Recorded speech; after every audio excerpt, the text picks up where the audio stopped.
விழாக்களை இனிதே தொடங்கிடுவோம். விழாவினுடைய சிறப்பு விருந்தினர் நமது ஊருக்கு வந்துட்டாரு. விரைவில் வந்துடுவாங்க. மூச்சு அமைதி காக்கணும்.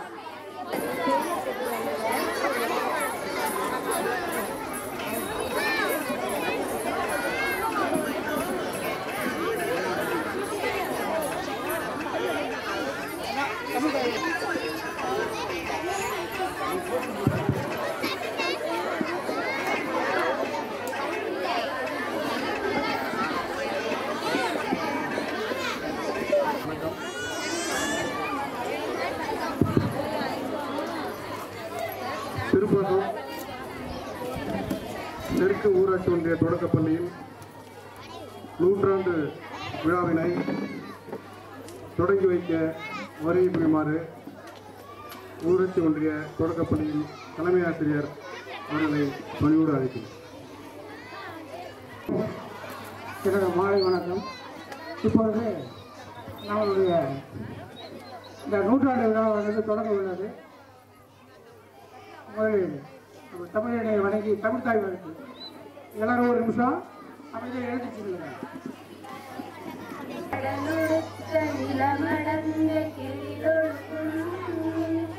சீராரும் வதனமென திகழ்பரத கண்டமிழில் எக்கணமும் அது சிறந்த திராவிடனல் திருநாடும் தக்க சிறு திருநுதலும் தரித்தனரும் திலகமுமே அத்திலக வாசனை போல் அனைத்துலகும் இன்பமுற எத்திசையும் புகழ் மணக்க இருந்த பெரும் தமிழனங்கே தமிழனங்கே உன் சீரிழமை திறமியன்று செயல் மறந்து வாழ்த்துதுமே வாழ்த்துதுமே வாழ்த்துதுமே. வழங்க வருமாறு தலைமை ஆசிரியர் ஐயா அவர்களை பணியோடு கேட்டுக்கொள்கிறேன். என்னுடைய மாலை வணக்கம். இந்த பள்ளியினுடைய 100ஆண்டு விழாவிற்கு வருகை புரிந்துள்ள எங்களுடைய வட்டார வளர்ச்சி அலுவலர் அம்மா அவர்களையும் வட்டார வளர்ச்சி பயிற்சியாளர் அவர்களையும் எங்களுடைய ஆசிரியர் பயிற்றுனர் அறிவரசன் ஐயா அவர்களையும் மேலும் சிறப்பு விருந்தினராக வருகை புரிந்துள்ள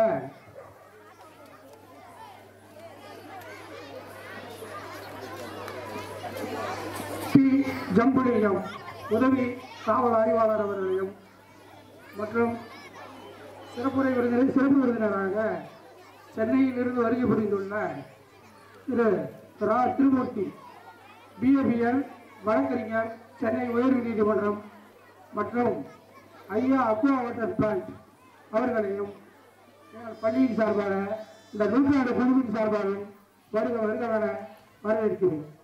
அதோடு மட்டுமல்லாமல் இன்று சிறப்பு விருந்தினராக வருகை புரிந்துள்ள காவல்துறையைச் சேர்ந்த ஐயா இருவரையும் எங்கள் பள்ளியின் சார்பாக வரவேற்கிறோம். மற்றும் எங்களுடைய முன்னாள் ஊராட்சி மன்ற தலைவர் ஐயா வேலாயுதம் அவர்களையும் மற்றும்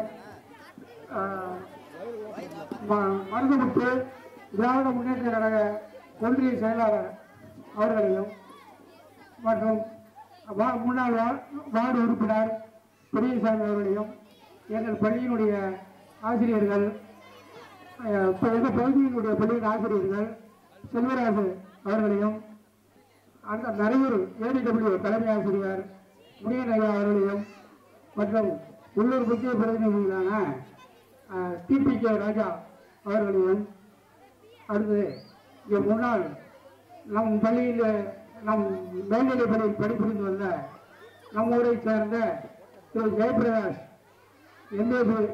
எம்எஸ்சி அவர்களையும் இந்த விழா குழுவின் சார்பாகவும் வரவேற்கிறேன்.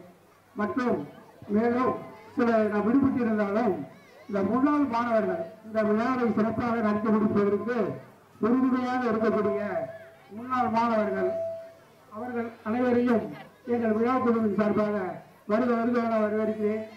மற்றும் இங்கே வருகை புரிந்துள்ள பெற்றோர்கள், எஸ்எம்சி குழு உறுப்பினர்கள், பள்ளி மேலாண்மை குழு உறுப்பினர்கள், பெற்றோர் ஆசிரியர் கழக உறுப்பினர்கள், மற்றும் இந்த ஊர் பொதுமக்கள் அனைவரையும் எங்கள் பள்ளியின் சார்பாக வருக வருக வரவேற்றுக் கொள்கிறேன்.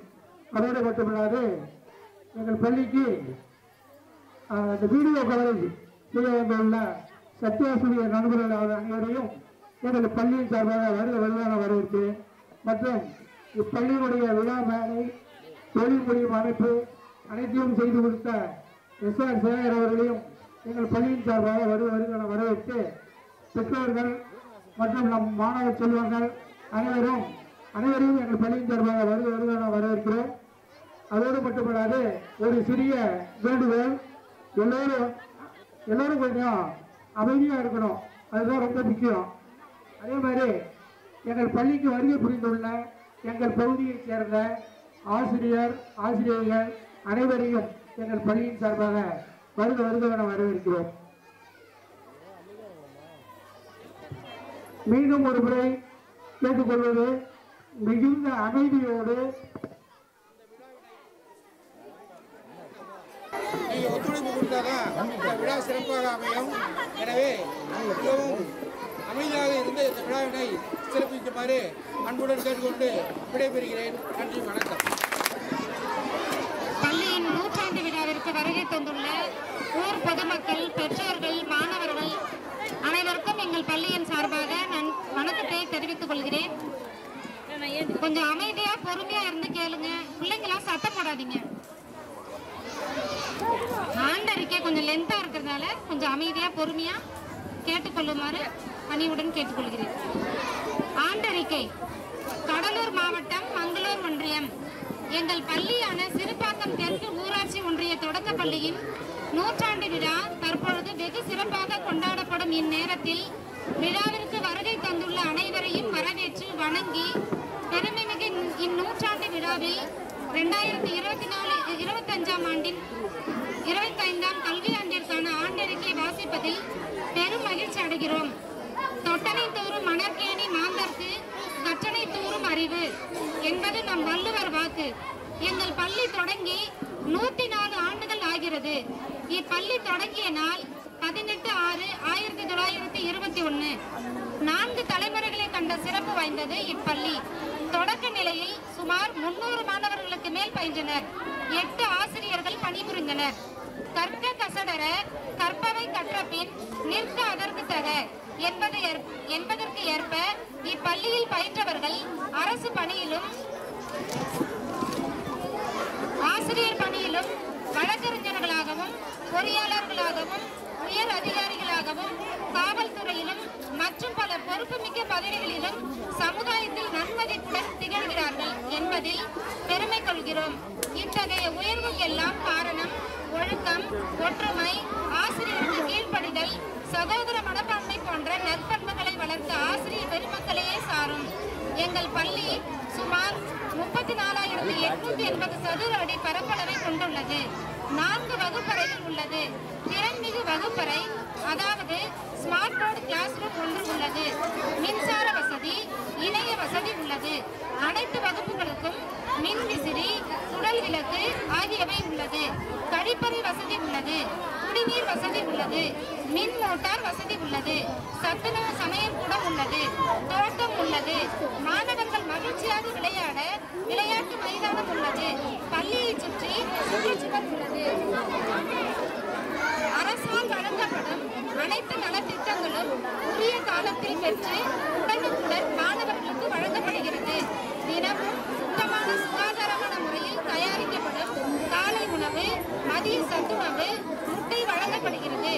தற்போது எங்கள் பள்ளியில் 45 மாணவர்களும் 29 மாணவிகளும் என மொத்தம் 74 மாணவர்கள் பயில்கிறார்கள். 3 ஆசிரியர்கள் பணியாற்றுகிறார்கள். 1ஆம் வகுப்பு முதல் 3ஆம் வகுப்பு வரை தமிழ் வழி கல்வியும் 4-5 வகுப்புகளுக்கு ஆங்கில வழி கல்வியும் கற்பிக்கப்படுகிறது. 1 முதல் 5ஆம் வகுப்பு வரை எண்ணும் எழுத்தும் கற்பித்தல் முறை பின்பற்றப்படுகிறது. CCE மதிப்பீட்டு முறை பின்பற்றப்படுகிறது. மாணவர்களின் தனித்திறமைகளை வளர்க்கும் வகையில் பல்வேறு விதமான போட்டிகளும் அனைத்து தேசிய விழாக்களும் கொண்டாடப்படுகிறது. 2024-25ஆம் கல்வியாண்டில் நடைபெற்ற கலை திருவிழாவில் நம் பள்ளி மாணவர்கள் உருவ தடகள மைய அளவில் நடந்த 13 போட்டிகளில் 10 போட்டிகளில் முதலிடமும் 2 போட்டிகளில் 2ஆம் இடமும் பெற்றனர். வட்டார அளவிலான கலை திருவிழாவில் 4 போட்டிகளில்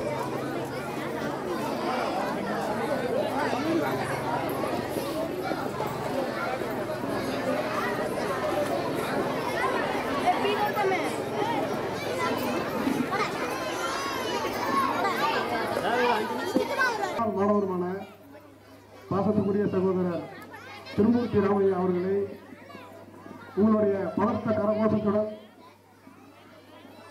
கைதடுங்கப்பா. வருக வருக என வரவேற்கிறேன்.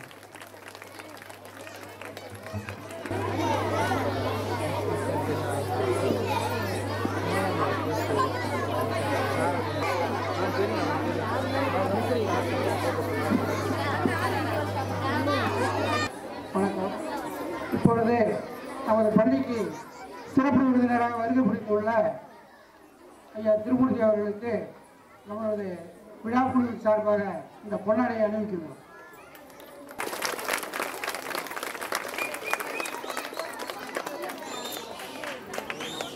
அவர்கள் தலைமை ஆசிரியர் அவர்களுக்கு குறித்த அறிவித்து சிறப்பித்தார்.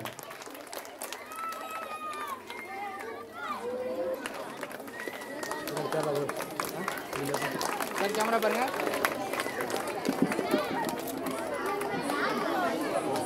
சிறப்பிக்கப்படுகிறது.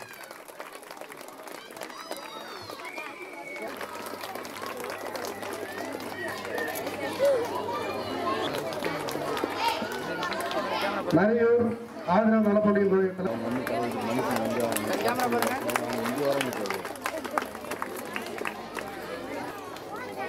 இங்க பாருங்க, கேமரா பாருங்க சார்.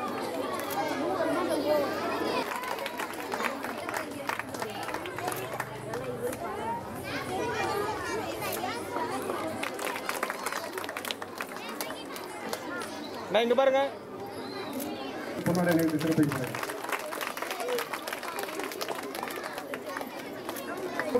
கை தட்டுங்க.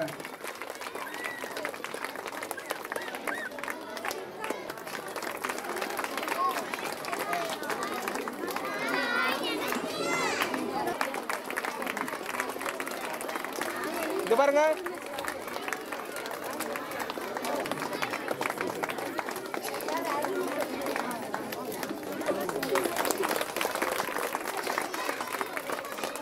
தலைமை ஆசிரியர் அவர்கள் பொன்னாடை அணிவித்து சிறப்பிப்பார். ஆமா, ஜனதா ஸ்டோர் காய்கறி கடை. இங்க பாருங்க.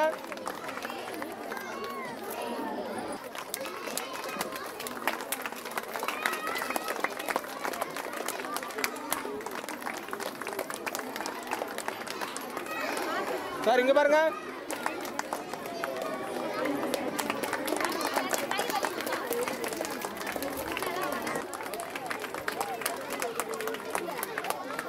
இங்க பாருங்க. அவர்களை சிறப்புரையாற்றும்படி அன்புடன் அழைக்கிறேன். அணுகுண்டு ஒருமுறைதான் வெடிக்கும், புத்தகம் திறக்கிற பொழுதெல்லாம் வெடிக்கும் என்று அறிஞர்கள் சொல்லுவார்கள். ஒரு பள்ளி திறக்கப்படுகிறது என்று சொன்னால் 1000 சிறைச்சாலைகள் மூடப்படுகிறது என்று சொல்லுவார்கள். Parents are second teacher, teachers are second parents என்று சொல்லுவார்கள். ஆசிரியர்கள் 2ஆம் பெற்றோர்கள் என்றும் பெற்றோர்கள் முதல் ஆசிரியர்கள் என்றும் பழமொழியில் கூறுவார்கள். அறிவுமிக்க அடிப்படை கல்வியை கொடுக்கிற ஒரு துவக்க பள்ளியின் 100ஆம் ஆண்டு விழாவில் ஒரு முன்னாள் மாணவராக 30 ஆண்டுகளுக்கு முன்னால் இந்த பள்ளியில் இருக்கிற ஒவ்வொரு மரத்திலும் ஏறி தாவி குதித்து விளையாடி இருக்கிறோம். இந்த பள்ளியின் நிலப்பரப்பின் ஒவ்வொரு மண் துகள்களிலும் எங்கள் கால் தடம் பதிந்திருக்கிறது.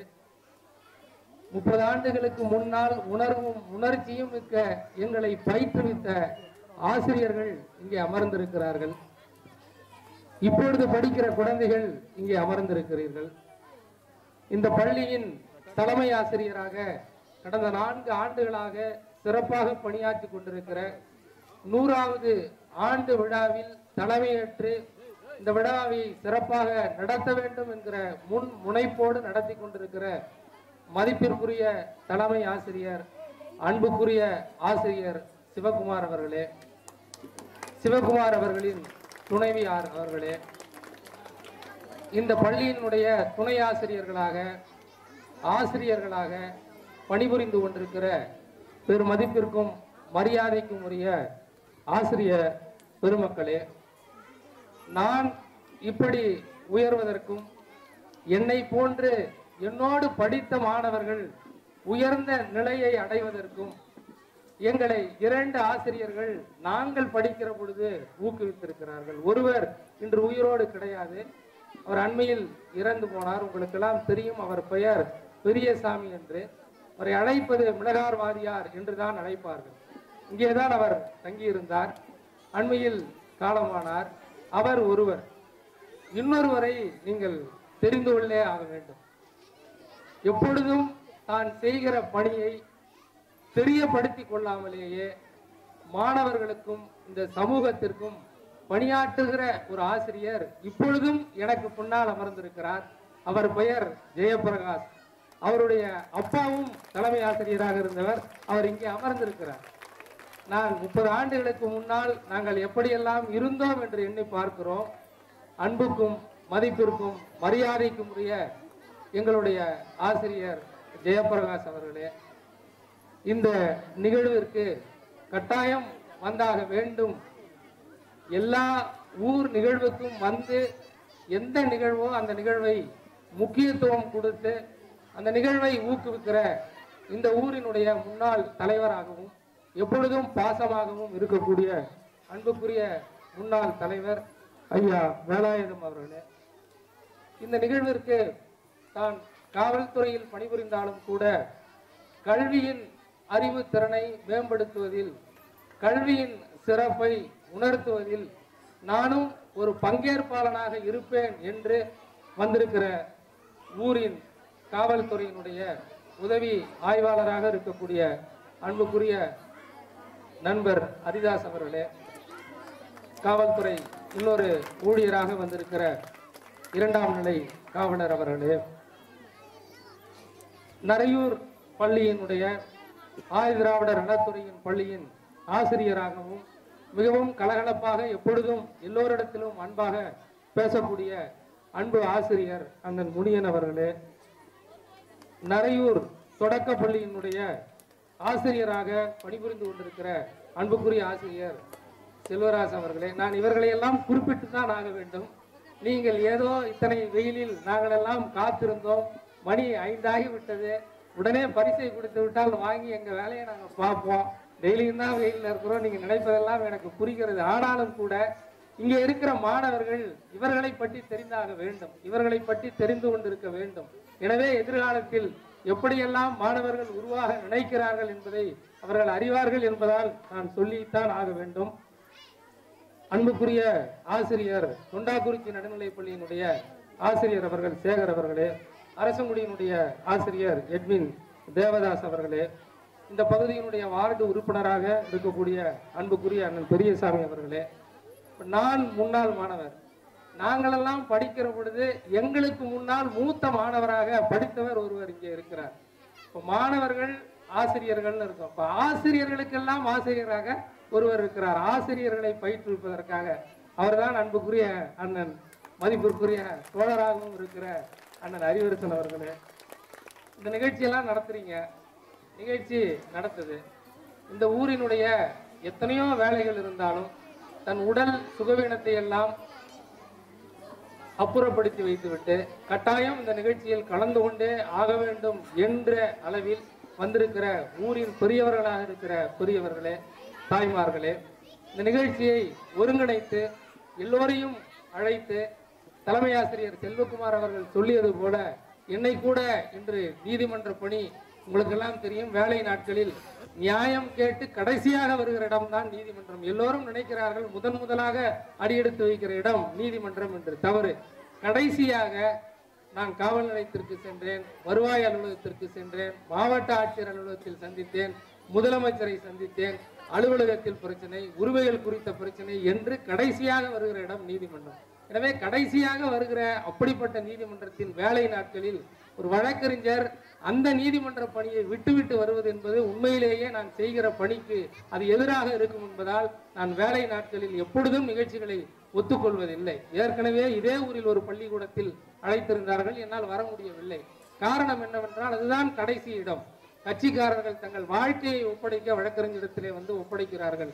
ஆனாலும் நீங்கள் வந்தே ஆக வேண்டும் என்று அன்பு கட்டளையிட்ட அன்புக்குரிய அண்ணன் இந்த ஊர்ல ஒரு கடை வச்சிருக்கிறாரு. உங்களுக்குலாம் தெரியும், நாங்களாம் படிக்கும் பொழுது நல்லா படிச்சீங்கன்னா அவர் ஜெயபிரகாஷ் சாருக்கு நண்பர். அவர்கள் இருவரும் ஒன்றாக பள்ளியில் படித்தவர்கள்.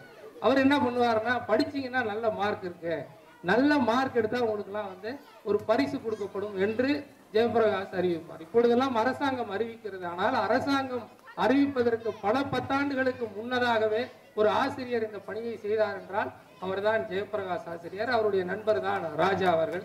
அப்படி கடையை நடத்தி கொண்டிருக்கிற ராஜா அவர்கள் மீண்டும் என்னை வந்தே ஆக வேண்டும் என்று ஒவ்வொரு இரவிலும் வலியுறுத்திய அன்புக்குரிய நண்பர், என் உள்ளத்தில் நிறைந்திருக்கிற நண்பர், என் வகுப்பில் படித்த இதே பள்ளியில் என்னோடு படித்த அன்புக்குரிய நண்பர் அன்பு அவர்களே, அன்புக்கு உறுதுணையாக இருக்கக்கூடிய மணிகண்டன் அவர்களே, வழக்கறிஞர்களாக இந்த நிகழ்விற்கு வந்திருக்கிற வழக்கறிஞர் பிரதாபன் அவர்களே, சுந்தர் அவர்களே, அன்பு அவர்களே, எல்லோருக்கும் முதல்ல என்னுடைய பணிவான வணக்கம்.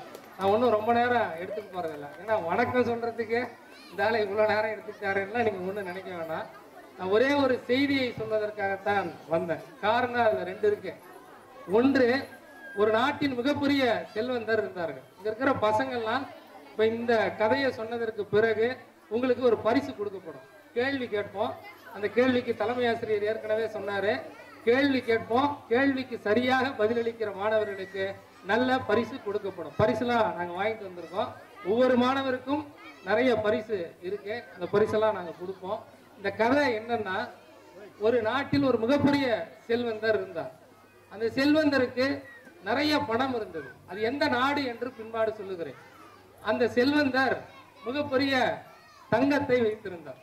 அவருடைய இடம் எப்படி தெரியுங்களா இருக்கும்? 1000 ஏக்கரில் ஒரு அரண்மனை போல ஒரு வீடு.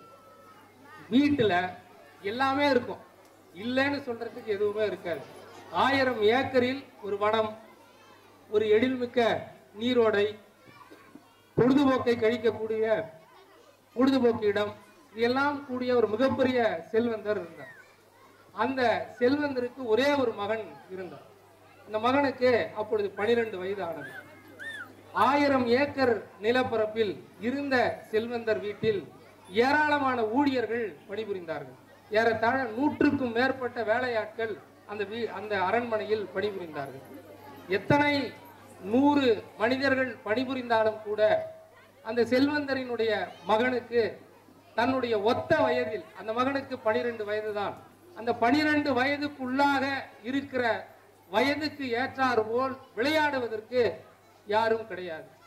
எனவே அவன் விளையாடுவது என்று சொன்னால் 1000 ஏக்கர் நிலப்பரப்பில் இருக்கக்கூடிய வனாந்தரத்திற்கு சென்று அந்த வனத்தில் இருக்கிற மரங்களோடு பேசுவான், இந்த மரத்தில் இருந்த பறவைகளோடு பேசுவான், அங்கே இருக்கிற விலங்குகளோடு கொஞ்சி மகிழ்வான்.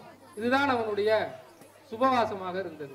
ஒரு நாள் 1000 ஏக்கர் நிலப்பரப்பில் இருக்கிற அடர்ந்த காட்டுக்குள் சென்று விடுகிறான். இந்த அடர்ந்த காட்டுக்குள் ஒரே ஒரு இடத்தில் புதைகுழி இருக்கிறது. அந்த புதைகுழியில் தவறி விழுந்து விடுகிறான். எத்தனை 1000 ஏக்கர் அரண்மனையாக இருந்தாலும் தன்னுடைய தந்தை மிகப்பெரிய பணக்காரர், மிகப்பெரிய செல்வ செழிப்பானவர் என்று சொன்னாலும் கூட அந்த அரண்மனையில் ஏறத்தாழ 100க்கும் மேற்பட்ட ஊழியர்கள், வேலையாட்கள் பணி செய்தாலும் கூட அந்த சிறுவன் அழுகிற குரல் யாருக்கும் கேட்கவில்லை. உங்களுக்கெல்லாம் தெரியும், புதைகுழி எப்படி இருக்கும் என்று சொன்னால், ஒருவரின் உடல் எடையை பொறுத்து புதைகுழியில் அவன் கால் சிக்கி கொண்டால் மெல்ல மெல்ல அவன் உடல் எடையை பொறுத்து அந்த புதைகுழி அவர்களை விழுங்கிவிடும். புதைகுழியில் சிக்குண்டால் அந்த புதைகுழியில் இருந்து உங்களால் வெளியே வர முடியாது, உங்கள் கால்களை அசைக்க முடியாது, உங்கள் உடல் இயக்கமற்ற ஒரு தருணத்திற்கு சென்றுவிடும். அப்படி மெல்ல மெல்ல அவனுடைய உடல் அந்த புதைகுழிக்கு சென்று கொண்டிருக்கிறது. 1000 ஏக்கரில் இவன் எழுகிற அழு குரல் யாருக்கும் கேட்கவில்லை. ஆனால் ஒரு ஏழை தொழிலாளி, தினமும் மாடு மேய்க்கிற ஒரு தொழிலாளி அந்த வனாந்தரத்தில் செல்கிறார். அவரோடு ஒரு மாணவனும் இருக்கிறார். மாணவன் என்று சொன்னால் அவருடைய மகன் படிக்கவில்லை. 6 வயதுடைய அந்த மகன் அவரோடு செல்கிறார். இவர்களை தற்செயலாக பார்க்கிறார்கள். தற்செயலாக பார்த்தவுடன் இருக்கிற கழிகளையும் கம்புகளையும் வெட்டி கயிறாக திரித்து அந்த அரசனுடைய அந்த செல்வந்தனுடைய மகனை காப்பாற்றுகிறார்கள். காப்பாற்றியவுடன் ஏறத்தாழ தன்னுடைய மகன் அரண்மனையிலிருந்து வெளியே சென்று 3 மணி நேரத்திற்கு மேலாக ஆகிறது. இன்னும் வீடு திரும்பவில்லை என்று இருக்கிற பணியாளர்களிடத்திலே கட்டளையிடுகிறான் செல்வந்தன். உடனே எல்லோரும் வனாந்தரத்தை நோக்கி ஓடுகிறார்கள். ஓடுகிற பொழுது பார்க்கிறார்கள் அந்த ஏழை தொழிலாளியும் அந்த ஏழை தொழிலாளியினுடைய மகனும் தன்னுடைய மகனை காப்பாற்றி இருக்கிறார்கள். காப்பாற்றிய செய்தி அறிந்து அந்த செல்வந்தன் இடத்திற்கு வருகிறான். என்னுடைய ஒரே மகன், ஆசையாய் வளர்த்த என்னுடைய 12 மகன் ஒருவேளை உங்களை பார்க்காமல் போயிருந்தால் இறந்திருப்பான். என்னிடத்திலே செல்வம் ஏராளமாக இருக்கிறது, என்னிடத்திலே பணம் கொட்டி கிடக்கிறது, என்னிடத்திலே பொன் தங்கம் வெள்ளி எல்லாம் ஏராளமாக இருக்கிறது, உங்களுக்கு என்ன வேண்டும் என்று கேட்கிறார். அப்படி கேட்கிற பொழுது அந்த ஏழை தொழிலாளி எதையுமே பேசாமல் இருக்கிறான். மீண்டும் அந்த செல்வந்தன் கேட்கிறான், உங்களுக்கு என்னதான் செய்தாக வேண்டும், ஏதாவது நீங்கள் கேட்டுத்தான் ஆக வேண்டும், எனவே நீங்கள் அன்போடு நீங்கள் என்ன வேண்டும் என்று கேளுங்கள் என்கிற ஆணையை இடுகிறார். அவன் மெல்ல பொன் வேண்டும் என்று கேட்கவில்லை. அவன் சொல்கிறான், செல்வந்தன், இந்த 1000 ஏக்கரில் உங்களுக்கு எத்தனை ஏக்கர் நிலம் வேண்டும் சொல்லுங்கள், உடனே நான் எழுதி தருகிறேன் என்று சொல்லுகிறான். அவன் நிலம் வேண்டாம் என்கிறான். என் வீட்டில் அரண்மனையில் ஏராளமான தங்க புதையல்கள் இருக்கிறது, தங்க புதையல்களில் எவ்வளவு வேண்டும் என்று சொல்லுங்கள், நான் கொட்டி கொடுக்கிறேன் என்று சொல்லுகிறான். அவன் தங்கத்தை வாங்கவில்லை. என்ன வேண்டும், பொன் வேண்டுமா, நிலம் வேண்டுமா, தங்கம் வேண்டுமா, பணம் வேண்டுமா என்று மீண்டும் மீண்டும் கேட்ட பொழுது அந்த ஏழை தொழிலாளி, மாடு மேய்க்கிற ஒரு தொழிலாளி சொன்னான், எனக்கு ஒரு மகன் இருக்கிறான், அவன்தான் இந்த மகன். அவனை படிப்பதற்கு என்னிடத்திலே வசதி கிடையாது. அவன் பள்ளிக்கூடத்திற்கு சென்று கல்வி அறிவை பெறுவதற்கு என்னிடத்திலே போதிய பணம் கிடையாது. எனவே அவனுக்கு ஒரு கல்வியை நீங்கள் பெற்றுத்தர வேண்டும் என்று சொன்ன மாத்திரத்தில் அந்த அரசன் சொன்னான், அந்த செல்வந்தன் சொன்னான், உடனடியாக நான் கல்வி கிடைப்பதற்கு ஏற்பாடு செய்கிறேன். பெரிய செல்வந்தர்கள் படிக்கிற, அதுவும் என் மகன் படிக்கிற பள்ளியில் உன்னுடைய மகனும் படிப்பான், அதற்கு உரிய செலவையும் நான் ஏற்றுக்கொள்கிறேன். அவன் உயர் படிப்பு படிக்க வேண்டுமா, எல்லாவற்றையும் நான் ஏற்றுக்கொள்கிறேன் என்று வாக்குறுதியை கொடுக்கிறான். அந்த ஏழை தொழிலாளி கனிவான வணக்கத்தோடு செல்கிறான். அந்த ஏழை மாணவனுக்கு வயது 6, அந்த செல்வந்தரான அந்த மகனுக்கு வயது அப்பொழுது 12. இருவரும் படிக்கிறார்கள். அந்த 6 வயது மாணவன் பள்ளியில் சிறந்த மாணவனாக விளங்குகிறான். அந்த செல்வந்தன் மாணவனும் படிக்கிறான். படிப்பை முடிக்கிறார்கள். அவனுக்கு வேலை இல்லாத, அவனுக்கு படிப்பதற்கு நேரம் இல்லாத பொழுதெல்லாம் அந்த வனத்தில் அந்த காட்டில் இருக்கிற விலங்குகளையும் பறவைகளையும் அந்த காளான்களையும் நேசித்ததன் விளைவாக, அதனோடு மெல்ல மெல்ல பழக ஆரம்பித்ததன் விளைவாக வேதியியல் பாடத்தில் அவனுக்கு மிகவும் ஆர்வம் கூடுகிறது. எனவே வேதியியல் பாடத்தை தேர்ந்தெடுக்கிறான். வேதியியல் பாடத்தில் உயர் ஆராய்ச்சி படிப்பை மேற்கொள்கிறான். அதற்கும் அவர் உதவி செய்கிறார். முடித்த போது அவனுக்கு வயது 26 ஆகிறது. அவனோடு படித்த செல்வந்தனினுடைய மகனுக்கு வயது 32 ஆகிறது. அந்த செல்வந்தன் மகன் என்ன ஆனான், அந்த ஏழை தொழிலாளியின் மகன் என்ன ஆனான், அவர்கள் எவ்வளவு பெரிய உயரத்திற்கு சென்றார்கள், அவர்கள் யார், அவர் எந்த நாட்டில் இருந்தார்கள் என்பதையெல்லாம் நான் இறுதியில் சொல்கிறேன். அந்த 6 வயது மாணவன் பெரிய ஆளாக ஆகிறான், படிக்கிறான். இந்த 12 வயது மாணவனும் படிக்கிறான். அவன் சட்டம் படிப்பதற்காக தன்னுடைய தேர்வை தேர்ந்தெடுக்கிறான். வழக்கறிஞருக்கு படிக்கிறார். அந்த 6 வயது ஏழை தொழிலாளியினுடைய மாணவன் வேதியியல் படிப்பில் உயர் ஆராய்ச்சி படிப்பை படித்து முடிக்கிறார். முடித்தவுடன் உங்களுக்கெல்லாம் தெரியும், இங்கே இருக்கிற பெரியவர்களுக்கு தெரியும், பென்சிலின் என்கிற ஒரு மருந்து இருக்கிறது. நீங்கள் அறிவியல் பாடத்தில் படிப்பீர்கள், ஆசிரியர்களுக்கு தெரியும். காளான் பூஞ்சையிலிருந்து கண்டெடுக்கப்பட்ட மருந்து தான் பென்சிலின். ஒரு காலத்தில் ஒருவேளை உடல்நிலை சரியில்லாமல் போனால் என்ன காரணம் என்றே தெரியாமல் கொத்து கொத்தாக இறந்து கொண்டே இருந்தார்கள் உலகம் முழுக்க. அவர்களை காப்பாற்றுவதற்காக கண்டுபிடிக்கப்பட்ட மருந்து தான் பென்சிலின். அந்த பென்சிலை மருந்தை கண்டுபிடித்தவர் தான் அலெக்சாண்டர் பிளமிங்.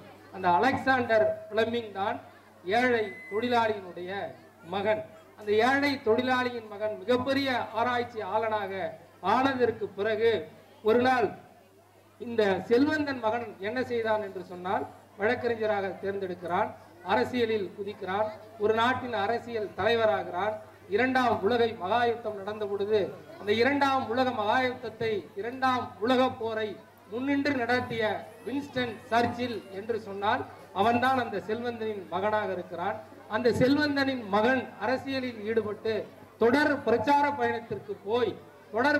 பயணத்திற்கு போனதன் விளைவாக உடல் நலிவிளைந்து அவர் மருத்துவமனையில் அனுமதிக்கப்படுகிறார். 6 வயதில் ஒரு ஏழை தொழிலாளியின் மகனும் 12 வயதில் தன் உயிரிலிருந்து மீட்ட 6 வயது மாணவனும் ஒன்றாக படிக்கிறார்கள்.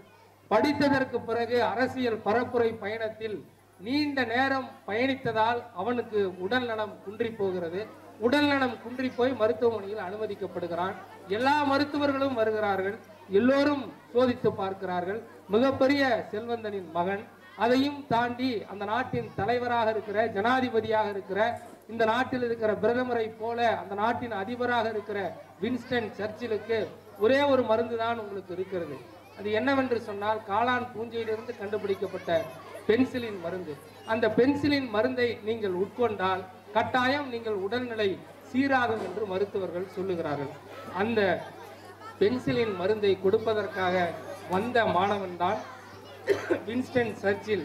16 வயதில் இறந்து போயிருப்பான். காப்பாற்றியது அவனும் அவனுடைய தாயும் தந்தையும். இப்பொழுது அவருக்கு 38 வயதாகிறது. ஒரு நாட்டின் அதிபராக இருக்கிறான்.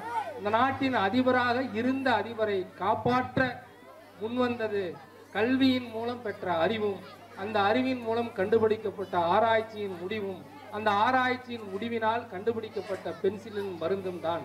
இதுல இருந்து இப்ப நீங்க என்ன சொல்ல வரீங்கன்னு கேட்குறீங்க. ஏதோ வின்ஸ்டன் சர்ச்சில் நீங்க, இங்க ஒரு ஏழை தொழிலாளி மகன், நீங்க அவன் ஏதோ படிச்சான், நீங்க நல்லபடியா படிச்சிருக்கான்றீங்க. கல்வி ஒருவனை எப்படியெல்லாம் உயர்த்தும் என்பதற்கு ஒன்று, கல்வியை கற்றுக் கொடுத்தவர்கள் போற்றப்படுகிறார்கள். காமராஜர் எல்லோருக்கும் கல்வி கொடுத்தாருன்னு இன்னைக்கும் நம்ம அவரை பெருசா போட்டுறோம். என்னுடைய ஆசிரியர் எங்களையெல்லாம் படித்து வைத்தார் என்று 30 ஆண்டுகளுக்கு பிறகு இதே மேடையில் ஆசிரியரை வைத்துக்கொண்டு நான் சொல்லுகிறேன். ஒன்று, கல்வியை கற்று கொடுத்தவர்களுக்கு மரியாதை மரணத்திற்கு பிறகும் தொடரும். இறந்து போன ஆசிரியர் அவர்களை பற்றி நான் பேசுகிறேன். மரணத்திற்கு பிறகும் காமராஜர் வாழ்கிறார். மரணத்திற்கு பிறகும் அப்துல் கலாம், நீங்கள் ஒட்டி இருக்கிற அந்த பதாகையில் அப்துல் கலாமுடைய போட்டோ இருக்கு. அப்துல் கலாம் ராமேஸ்வரத்தில் ஒரு சாதாரண ஏழை குடும்பத்தில் பிறந்த மாணவர்.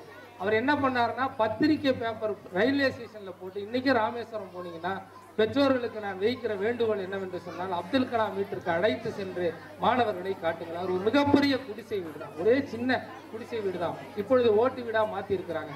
அந்த வீட்டிலிருந்து வந்த மாணவர் மிகப்பெரிய இந்திய நாட்டினுடைய அறிவியல் விஞ்ஞானியாக உயர்ந்திருக்கிறார். மிக சிறிய ஏழை விவசாய உழைக்கிற எதுக்குமே வழியில்லாத குடும்பத்தில் இருந்து வந்தவர்கள் எல்லாம் மிகப்பெரிய உயரத்தை அடைந்திருக்கிறார்கள். எனவே கற்றுக் கொடுத்தவர்களையும் கல்வியை முறையாக கற்றவர்களையும் இந்த நாடு எப்பொழுதும் போற்றிக்கொண்டே இருக்கும். எனவே மாணவர்களுக்கு நான் என்ன சொல்றேன்னா, வறுமை ஒரு பொருட்டே கிடையாது.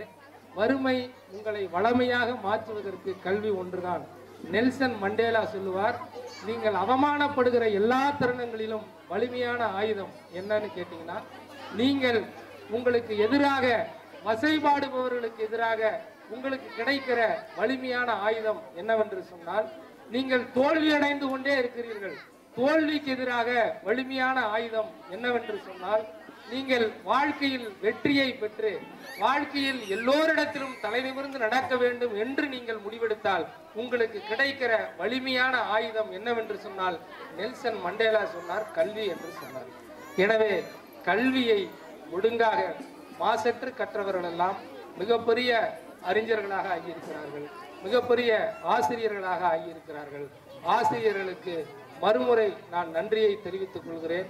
இளைய பருவத்தில் 75 மாணவர்கள் தான் இங்கே படிக்கிறார்கள் என்று சொல்லுகிறார்கள். எங்களுக்கெல்லாம் கூட வருத்தமாக இருக்கிறது. நான் படிக்கிற பொழுது ஒரு வகுப்புலேயே 45-50 பேர் படிப்பாங்க.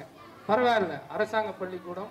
ஆசிரியர்கள் தங்கள் ஆகுதியை நீர்த்தி கொண்டு படிப்பை சொல்லி கொடுக்குறாங்க. மாணவர்கள் வறுமையை பொருட்படுத்தாமல் படிக்க வேண்டும் என்று சொல்லி முடிக்கிறேன்.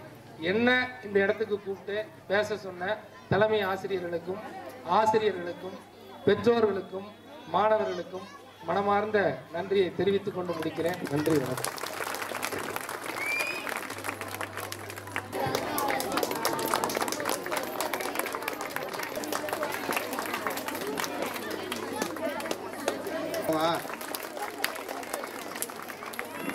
கேட்டாதான் கை தட்டுறீங்க.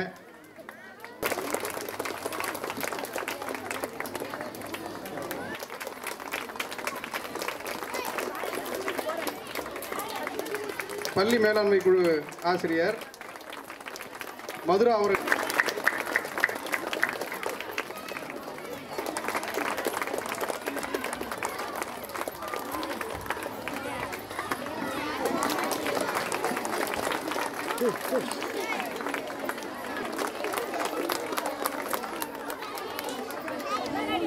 ஊராட்சி ஒன்றிய தொடக்கப்பள்ளி நூற்றாண்டு விழாவிற்கு வருகை குறித்திருக்கும் தலைமையேற்று நடத்தின ஆர் கலா வட்டார கல்வி அலுவலர் அவர்களுக்கும், டி பன்னீர்செல்வம் வட்டார வளமைய மேற்பார்வையாளர்களுக்கும், ஆர் அறிவரசன் டிஆர்டி மங்களூர் அவர்களுக்கும், டி ஜம்புலிஜம் பிஏ உதவி காவல் ஆய்வாளர் அவர்களுக்கும், இங்கே சிறப்புரையாற்றி அமர்ந்திருக்கும் நம்ம நண்பர் திரு திருமூர்த்தி அவர்களுக்கும் மற்றும் இந்த மேடையில் இந்த விழாவிற்கு வருகை புரிந்திருக்கும் ஊர் பெரியோர்களுக்கும் முன்னாள் இந்நாள் மாணவர் மாணவர்களுக்கும் அனைவருக்கும் எனது மாலை வணக்கம்.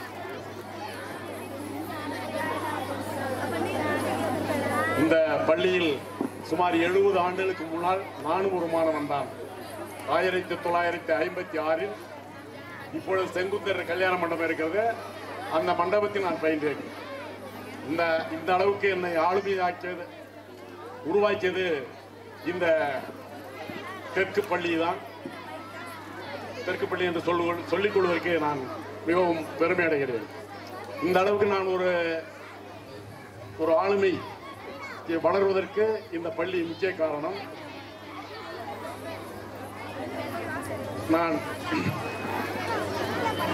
பாரத ஸ்டேட் வங்கியில் தலைமை காசாளராகவும், அதற்கு பிறகு இந்த ஊரில் ஊராட்சி மன்ற தலைவராகவும் வருவதற்கு இந்த பள்ளியின் முன்னணிவு தான் எனக்கு அது காரணம். ஆரம்ப பள்ளி அரசு பள்ளி என்பது சாதாரணம் கிடையாது. மற்றவர்களுக்கு இப்பொழுது இந்த தனியார் பள்ளி மோகம் பிடித்துக் கொண்டிருக்கிறது. ஆனால் ஆரம்ப பள்ளியில், அரசு தொடக்க பள்ளியில் திறமையான ஆசிரியர்கள் இருக்கின்றார்கள். அவர்களை நாம் பயன்படுத்திக் கொள்ள வேண்டும். பயன்படுத்திக் கொண்டு பெரிய ஆளுமைகளாக இருந்த திரு கனவு நாயகர் அப்துல் கலாம் ஆரம்ப தொடக்க கல்விக்கு அரசு பள்ளியில் படித்தார். அது மாதிரி மயில்சாமி அண்ணாதுரை, சீவன், இந்த ஆளுமைகள் எல்லாம் சாதாரண கிராமத்தில் பிறந்து அரசு பள்ளியில் பயின்ற மாணவர்கள் தான். நீங்கள் அனைவரும் நல்ல அரசு பள்ளியில் திறமையான ஆசிரியர்கள் இருக்கின்றார்கள். அவர்களை நீங்கள் பயன்படுத்திக் கொள்ள வேண்டும். பெற்றோர்களிடம் தன்னுடைய குழந்தைகளை அரசு பள்ளியில் சேர்த்து வருங்கால சிறந்த ஆளுமைகளாக உருவாக்க வேண்டும் என்று வாழ்த்தி எனக்கு இந்த நல்வாழ்ப்பை கொடுத்த விழா குழுவினருக்கு நன்றி தெரிவித்து விடைபெறுகிறேன். வணக்கம்.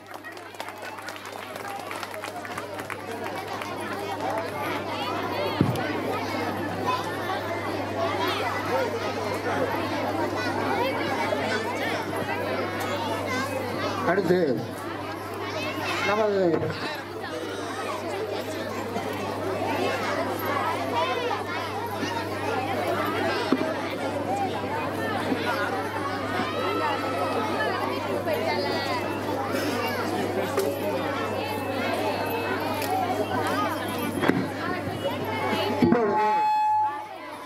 நமது ஆசிரியர் பயிற்சியாளர் அறிவரசன் அவர்கள் உரையாற்றுவார்.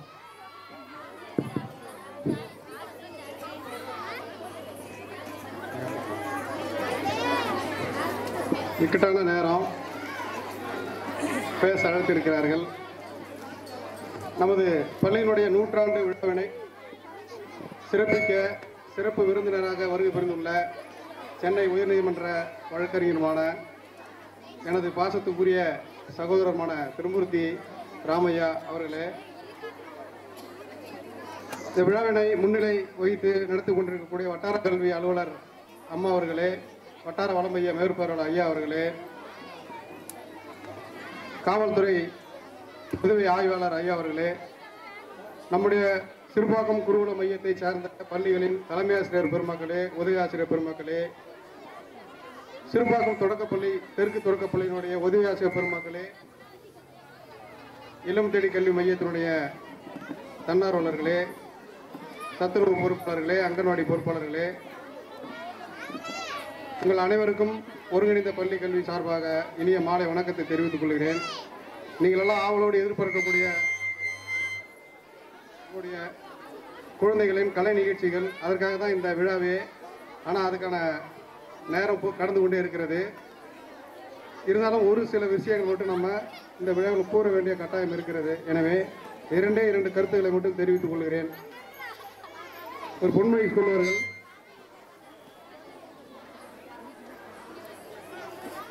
a child with a bird without wing என்று கூறுவார்கள். அதாவது சிறகில்லா பறவை எவ்வாறு தன்னுடைய தேவையை நிவர்த்தி செய்து கொள்ள முடியாமல் கூண்டுக்குள்ளே அடைப்பட்டு இருந்து போகுமோ, அது மாதிரி கல்வி இல்லாத ஒரு குழந்தை தன்னால் எந்த வேலையும் செய்ய முடியாது என்று கூறுவார்கள். எனவே இது அவ்வளவு சிறப்புமிக்க இந்த கல்வியை பெறக்கூடிய இடம் நம்முடைய ஆரம்ப பள்ளி. இந்த பள்ளியை பாதுகாக்கக்கூடிய கடமையும் பொறுப்பும் இங்கே கூடியிருக்கிற அனைத்து பெற்றோர்களுக்கும் உண்டு. எனவே நான் கூற வருகிற 2 விஷயம். ஒன்று, பள்ளியினுடைய சேர்க்கை. தற்பொழுது 5ஆம் வகுப்பு முடித்துக்கொண்டு 6ஆம் வகுப்புக்கு செல்ல இருக்கக்கூடிய மாணவர்கள் 15 பேர் இருக்கிறாங்க. அந்த இடத்தை நிவர்த்தி செய்வதற்கு 1ஆம் வகுப்பில் அட்மிஷன் நம்மளுக்கு 15 பேராவது வரணும். ஆனால் இது வரைக்கும் 3 அட்மிஷன் தான் நம்மளுக்கு நடந்திருக்கு. நம்முடைய வழக்கறிஞர் திருமூர்த்தி அவர்கள் கூறியது போல ஒரு காலத்தில் இங்கே அட்மிஷன் இடம் கிடைக்காது. அதுக்கு உதாரணம் நானே இருக்கிறேன். என்னுடைய தந்தையார் இங்கே முதலாக 1ஆம் வகுப்பில் அட்மிஷனுக்கு என்னை அழைத்து கொண்டு வரும்போது அப்போது தலைமை ஆசிரியராக இருந்த முத்துசாமி ஆசிரியர் அவர்கள் எனக்கு அட்மிஷன் இங்கே மறுத்தார். காரணம், இங்கே ஆளுக்கு அதிகமான கூட்டம், இங்கே இடம் இல்லை, வகுப்பறை இல்லை, குழந்தைகள் அதிகமாக இருக்கிறார்கள். எனவே நீங்கள் இங்கே சேர்க்க வேண்டாம், அந்த பள்ளியில் சேருங்கள் என்று என்னை அனுப்பி வைத்தார்கள். அந்த அளவுக்கு கூட்டம் நிறைந்த ஒரு பள்ளியாக இருந்த இடம். ஆனால் இப்பொழுது அதை விட பல மடங்கு வசதி பெருகி இருக்கிறது. இங்கே வகுப்பறைகள் நிறைந்திருக்கிறது. வகுப்பறைக்குள்ளே திறன் பலகையோடு கூடிய வகுப்பறைகள் இருக்கிறது, கழிவறைகள் இருக்கிறது. அனைத்து வசதியுமே இந்த பள்ளிக்கூடம் நிவர்த்தி பெற்றிருக்கிறது. ஆனாலும் மாணவ செல்வங்கள் மட்டும் குறைந்து காணப்படுகிறார்கள். எனவே 5ஆம் வகுப்பு முடித்து 6ஆம் வகுப்பு செல்கின்ற அந்த 15 குழந்தைகளுடைய இடத்தையாவது நம்ம 1ஆம் வகுப்பு மாணவர்களுக்கு கொடுக்க வேண்டும். எனவே இங்கே வருகை பிறந்துள்ள பெற்றோர்கள், நீங்கள் மட்டுமல்லாது உங்கள் பக்கத்து வீட்டில் இருக்கக்கூடிய பெற்றோர்களுக்கும் கூறி அதிகப்படியான குழந்தைகளை 1ஆம் வகுப்பில் சேர்க்க வேண்டும் கூறி, இந்த வாய்ப்புக்கு நிறைய விஷயம் நான் பேசலாம் இருந்தேன். ஆனாலும் குழந்தைகள் ஆர்வமாக எதிர்பார்த்துட்டு இருக்கிறாங்க. எனவே இந்த வாய்ப்புக்கு நன்றி கூறி விடைபெறுகிறேன். அதற்கு முன்பாக புரவலர் திட்டம் என்ற ஒரு திட்டம் நம்ம பள்ளியுடைய மிக சிறப்பாக நடந்து கொண்டிருக்கிறது. இந்த புரவலர் திட்டத்தில் இந்த ஆண்டு முதல் என்னையும் இணைத்துக் கொள்ள நான் பெருமைப்படுகிறேன். எனவே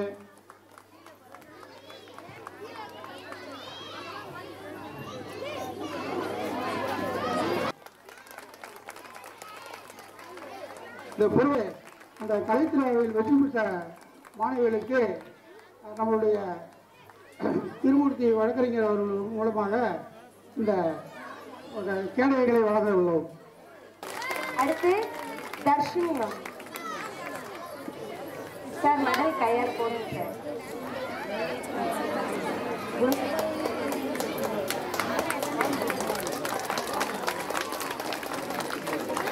சார் அப்படியே பாருங்க. சார் இங்க பாருங்க. பாப்பா இங்க பாருங்க. ஸ்டாப் பண்ணுங்க.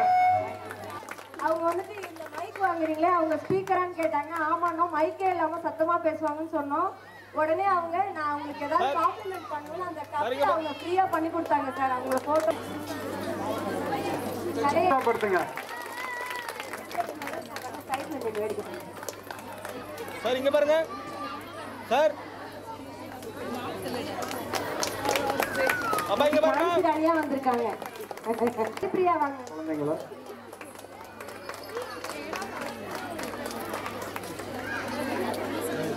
பாப்பா இங்க பாருங்க. குணசக்தி வாங்க. இல்ல இருப்பான். கூட்டிட்டு வாங்க. உற்சாகப்படுத்துங்க, கை தட்டுங்க, கிளாப் பண்ணுங்கம்மா. அப்படியே வச்சு கொடுங்க சார். அவங்க எடுத்து கொடுங்க.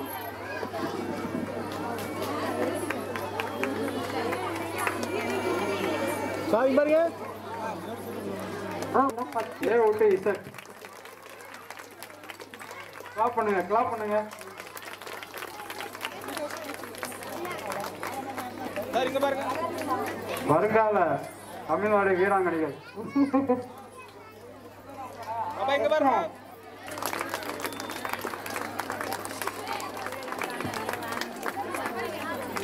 சபரிவேல் வாங்க. அடுத்து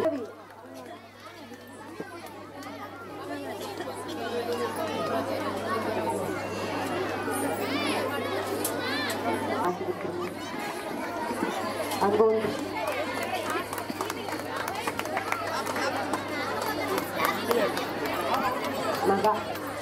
இங்க பாருங்க. மகாலட்சுமி ரெடியா இருங்க.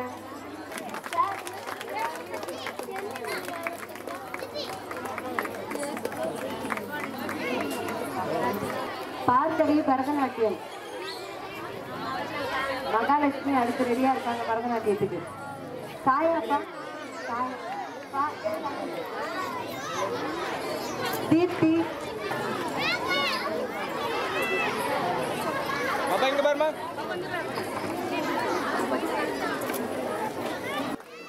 கை தட்டுங்க, கை தட்டுங்க, உற்சாகப்படுத்துங்க.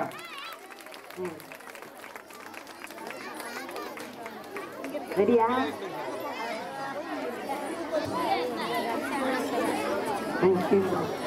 பாப்பா இங்க பாருங்க. Second standard Kavipriya, third standard Deep. உங்க பேரண்ட்ஸ் இருந்தா கொஞ்சம் கூட்டு போயிருங்க. அப்துல் கலாமுக்கே அவார்டு கொடுக்கும் நேரம். இங்க பாருங்க. சார் இப்போ பாப்பா இங்க பாருங்க. விநாயகம் விநாயகம்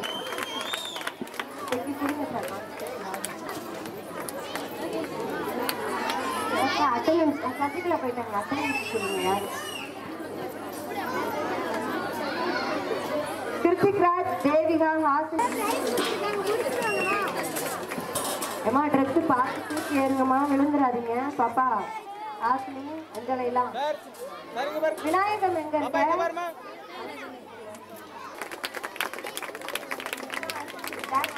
வெற்றிகரமாக ஒரு கைத்தட்டல். சார் இங்க பாருங்க. பாப்பா இங்க பாருங்க. அதுக்கு எவ்வளவு கட் பண்ண முடியும்? ஓகே. அப்பா மீதி பேருக்கலாம். ஒரு நிமிஷம் வாங்க, ஒரு நிமிஷம். அம்மா இங்க பாருங்க.